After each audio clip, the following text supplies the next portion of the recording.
Hey, kia ora, Helen, Brahms here, coming to you live from Sun City in Arizona. Hope you're all having a super fantastic, sparkling tune-up Tuesday. It is Tuesday, isn't it? Yes, it is. Sorry, totally forgot what day I was on. So tonight we are doing a very different Facebook Live. I have the huge honor and privilege of having an incredible guest for you guys tonight. Her name is Deborah Thorne. She is the information diva. She's an award-winning, internationally known author, coach, trainer, and speaker. Her brands include the Leverage Conference for speakers, authors, and entrepreneurs. And stay tuned because you're going to learn more about that. 30 ways to make money while you sleep. Oh, that sounds like a good one. How to get your book done now. Yeah, I got a few of those that need to get done. These women mean business, trade explorations, and entrepreneurial women of faith. Deborah, I can't thank you enough for coming on with us this evening. Welcome. Thank you so much, Helen. And you know it is my honor and my privilege to hang out with you. I get to hang out with you, have some fun, and other people get to listen. Good deal. That sounds like a good plan. I've even got the timer on because I know that we can talk for a long time. Yes, okay. If you would like to leave comments throughout with questions and that for Deborah as we're going through this evening, we're only going to be on here about 20 minutes. Then please make sure if you're on Facebook to click the little button to give StreamYard permission to show your comments. Otherwise, we won't see them. So, Deborah, we've got this big thing coming up in a couple of weeks. Yes. It's called the Leverage Conference. But before we get to what that's about, what is about leverage that can you share with our audience about leverage? What is it? Because some people don't know what it is. Let's do it the way we define it. We define leverage as networking plus collaboration equals opportunity, and that's leverage. Because all of us know what we do, we can do it.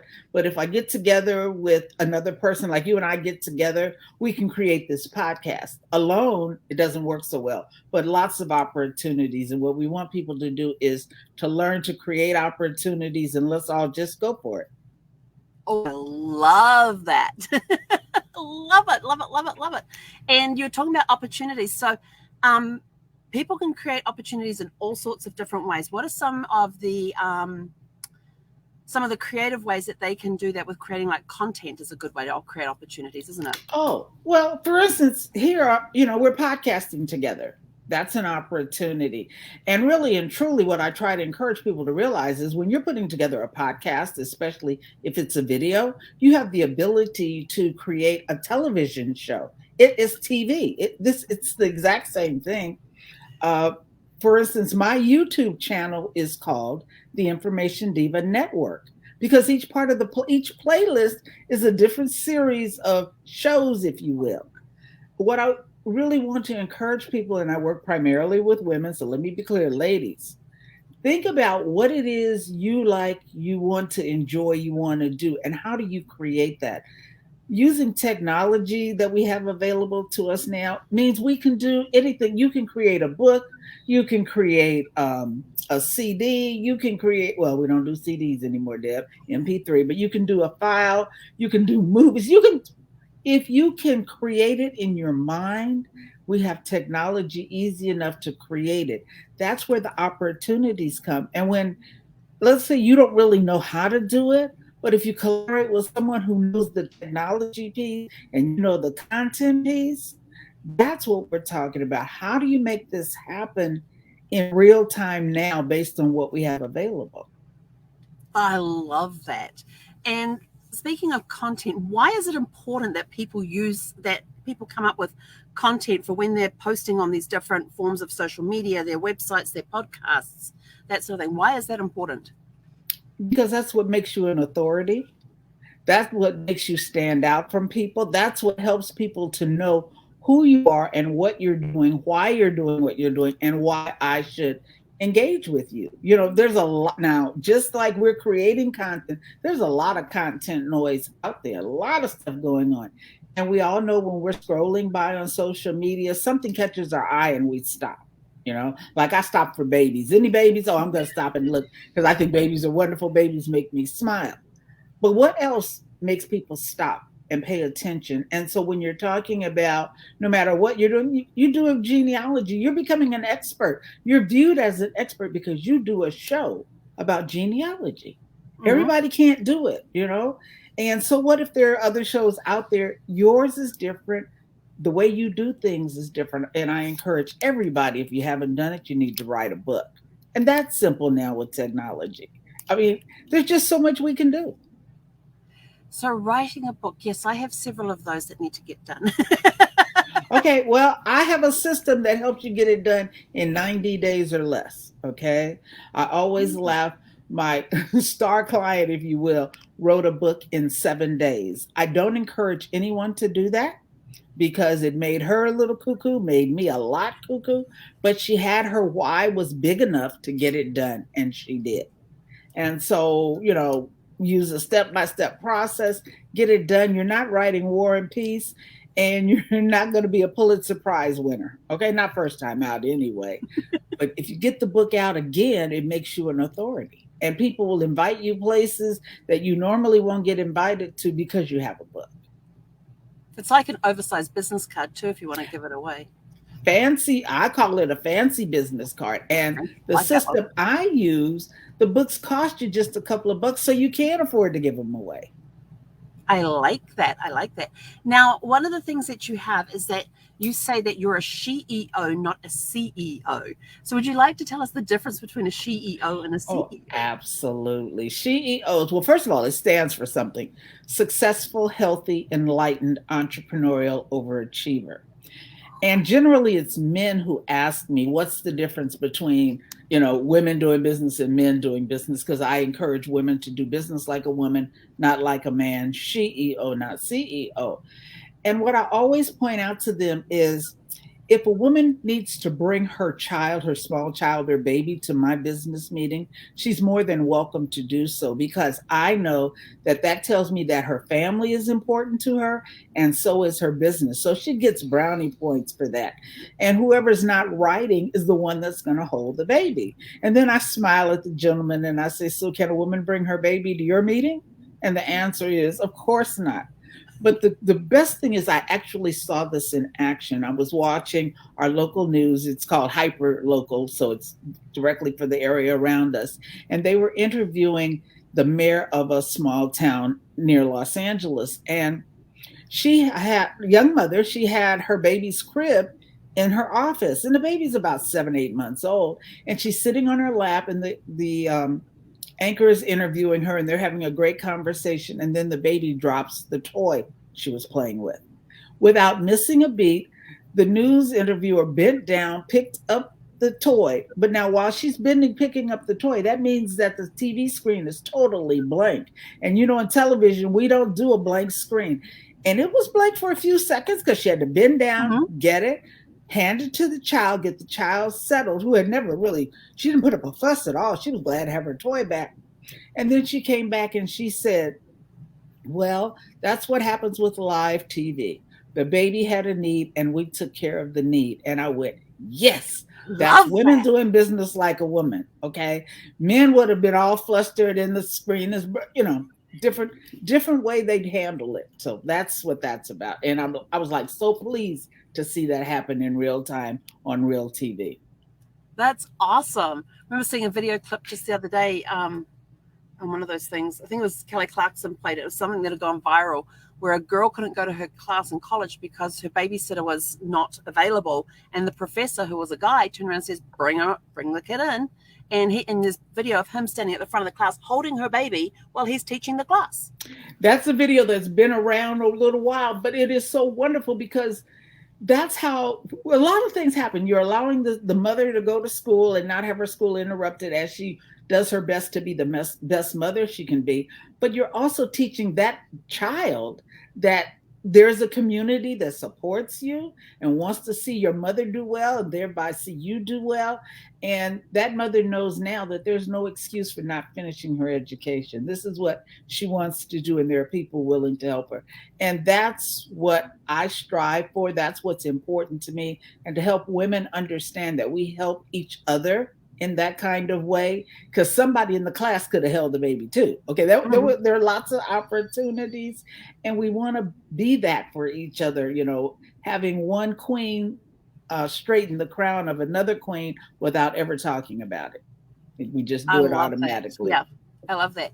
Now, there's another question that I wanted to ask you because I know it's very important to you. Is why is it important to show your customers appreciation? Aha, because the main reason people don't stick with you is that they perceive you don't care. And so we have to let people, Janet Jackson said, "What have you done for me lately?" And too often I say to people, so how do you show appreciation, or what do you do for your customers? How do you say thank you? And the common answer I get is I send them a discount on their next purchase. I said, and that's thank you? Doesn't sound Yeah. very thank you-ish to me. Okay.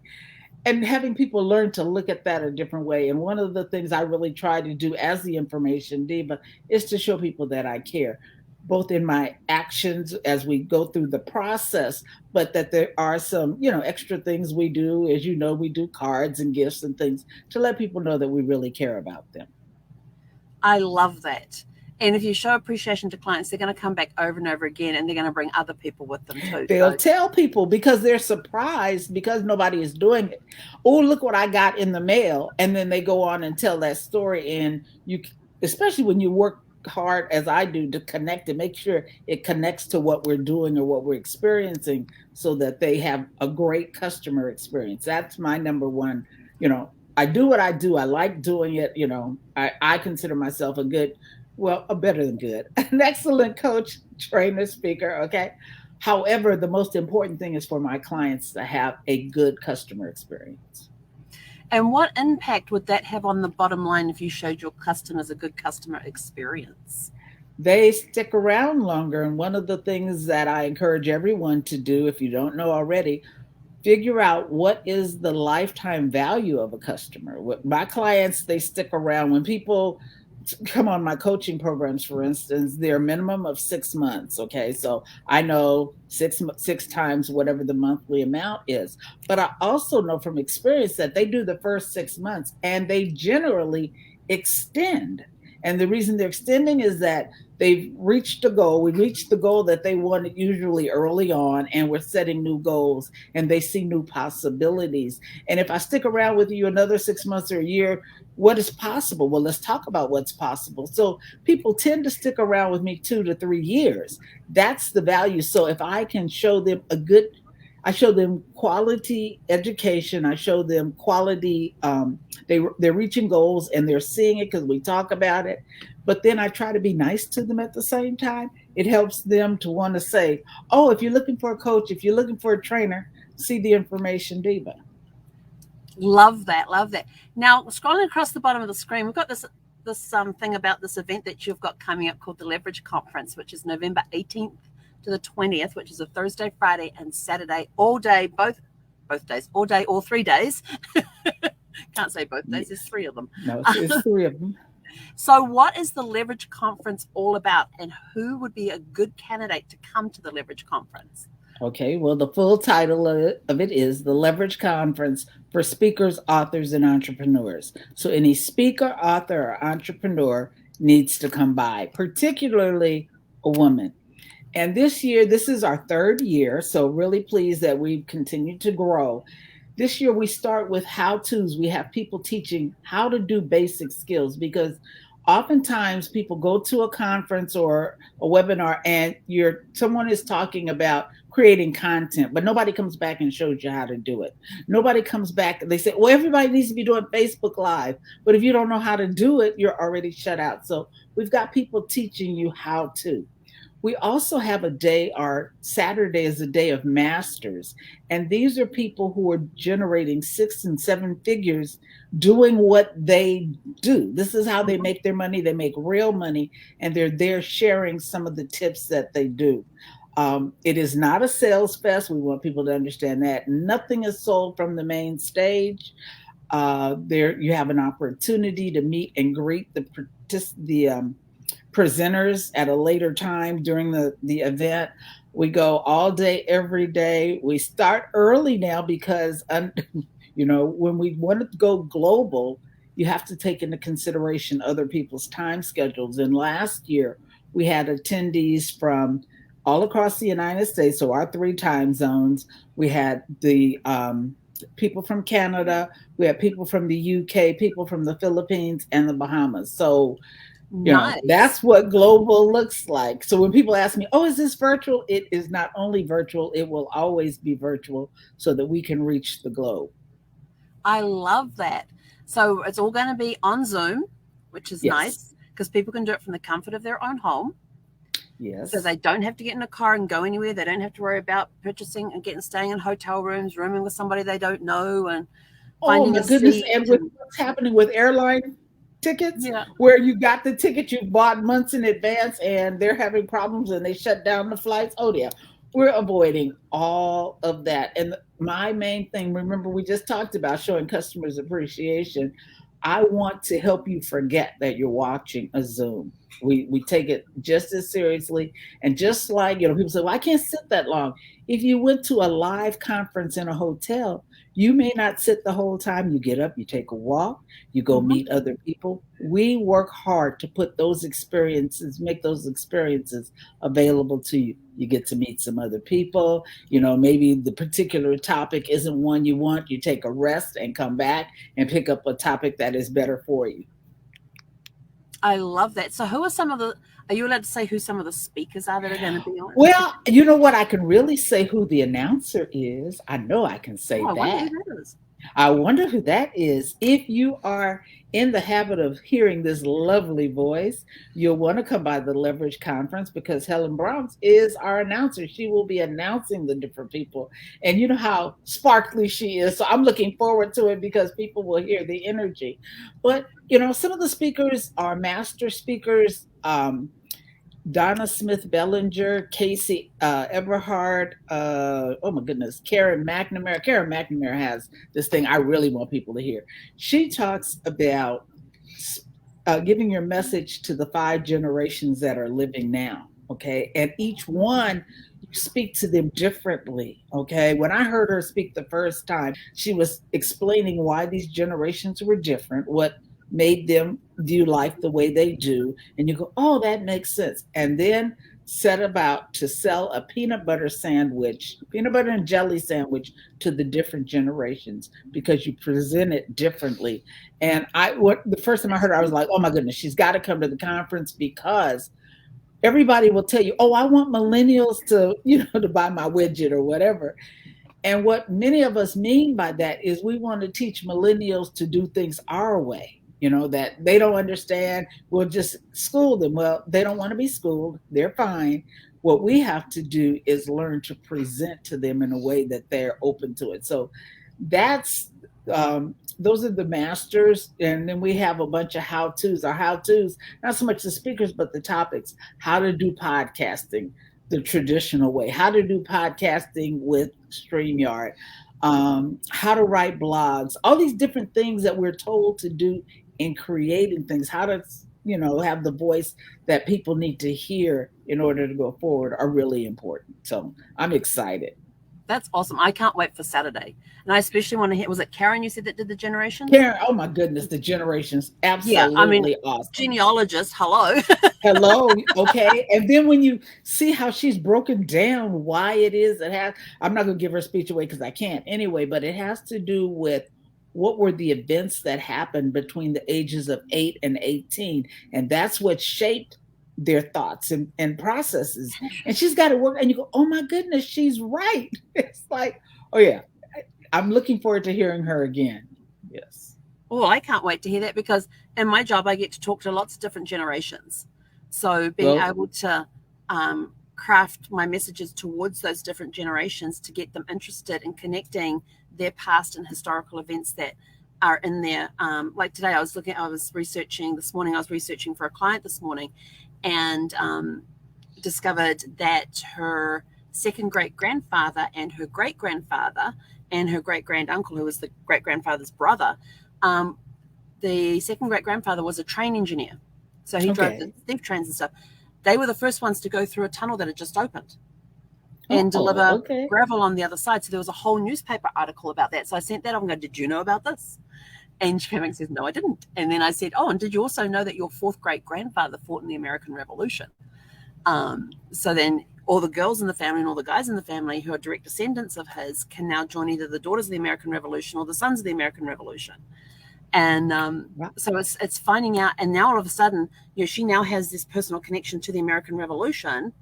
And it's sort of like, well, I want to learn more about what he did when he was in the military at that time and what happened. And, and so it kind of brings those things alive. This train going through the tunnel. What was so special about this tunnel? And why is it so important that they were able to be the first, or that they were the first ones to go through? He had his sons in there, and his sons were the first great grandfather, and his brother were only like 10 or 11 at the time that they went through this tunnel. So it's finding things like that. And then another client has got these connections to these different historical figures that were around at the time and events that took place. So now she has an interest to go and learn more about them because of that time and place. So I would love to, I can't wait to hear Karen talk so I can learn more about this generation talking thing, because it will help me immensely. And I'm just like, yay. Yeah, well, that's it. It was like, oh my goodness, because it has to do with what happened during those formative years worldwide that creates how they think about things, and she identifies 5 current generations that we have. And she goes through what each of the 5 are doing. It's like, oh my goodness, yes, definitely. Yeah, I'll have lots of paper and pens ready for that one. Yes. Okay. And I'm also excited to be the announcer too. It was such an honor to be asked to do that. And I like the bubbly. Last year, well, the last 2 years, this, like I said, is our 3rd year. I've been the announcer, and it's like the whole idea is to grow this bigger and better each time. The first year we were 1 day. Okay, so I can do 1 day. Last year we were 2.5 days. Well, this year we're 3 full days. There are a lot of moving parts, and the idea was to bring on team, excuse me, so that we grow this. And that's what all of us have to do with our businesses. How are you going to scale it? What is your why for doing this? People who know me know that I work for 2 things: luxury and legacy. The Leverage Conference is a legacy piece for my grandson. I want to create this thing that in the next 5 years, I step away and it has a manager who goes forward and does these things that have been put into place. So I'm excited too. So this is going to be very exciting, because with hearing you talk about the Leverage Conference and what it's all about, the actual conference is what you're talking about in practice. Yes. What you want your clients to learn about building their businesses and their legacy, they just need to look at what you're doing with the Leverage Conference, and it's a work in progress, and it's something they can actually physically see what's happening with that. So it's exact same thing. It has to do with me networking with people. Think about how we met originally at a networking event. Okay. Okay. So with that, and now we're collaborating. Each one of the speakers I have some sort of collaborative relationship with. And that's how it's done. I encourage everybody there to look for places to create the opportunities. And I always say, and we'll say all through the conference, if you come up with something, invite me. I want to participate too. This is how we all grow and scale it. So yes, there are tons of opportunities that can be created. That's awesome. I am so excited about this. So this is the Leverage Conference for Speakers, Authors, and Entrepreneurs, happening on November the 18th to the 20th, 2021. And if you go to theleverageconference.info, you can find out more information about this amazing event that's going to take place. I'm just bursting with excitement. Well, thank you. I'm getting pretty excited too, because we're getting down to the wire. It's only a couple of weeks away. I was doing my schedule for the month, so I could see where I could fit my clients and stuff in. And all of a sudden, I'm putting in the Leverage Conference for the 18th, the 19th, and the 20th, and I'm like, ooh, that's only a couple of weeks away. Yes. Well, the good thing is we know that most people buy their tickets in the last 2 weeks, so it's like, come on, purchase your ticket now. So yes, so please, if you want to come, it's going to be an incredible event. You've already heard from the Information Diva herself about this event and why she created it and what she's doing to grow it and turn it into a legacy. And that's what it's all about. It's leaving the legacy behind for the family members that come along behind us, those generations. And so just go to theleverageconference.info, and you can see it scrolling across this is where I get confused with my fingers, which way I'm supposed to be. It's scrolling across the bottom of the screen. Yes. is going to be amazing. It is 3 days, the 18th, 19th, and 20th. And if you go to the website, the leverageconference.info, all the details are there. And you'll get to, are the speaker profiles up yet? The speaker profiles, I think it's a list of the speakers, because we want to say you got to come there and get to know them, but you'll get to see their faces. You'll get to see who's speaking when we have on the, it has the conference at a glance, so you can see what's happening each day. And, you know, just it's going to be good. We worked really hard to I've seen continue to the improve. agenda, and it's going to be awesome. It's going to be amazing. And one of the things that we do quickly is that we also we talk on a topic that traditionally people don't talk on. Okay, so it's our Thought Leaders Roundtable. And this year, what we're talking about is the coronavirus and politics. Okay. That will be interesting. Very interesting, because everybody has a different opinion, and we have 5 women come on and share their experience and opinion. You cannot argue with someone's experience or their opinion. Mm-hmm. And especially we learn more when we hear someone who does not share our view explain their view. And so that's why we do it. So we have an opportunity to kind of listen and hear the other side, and makes for a better world. And that's what we're after.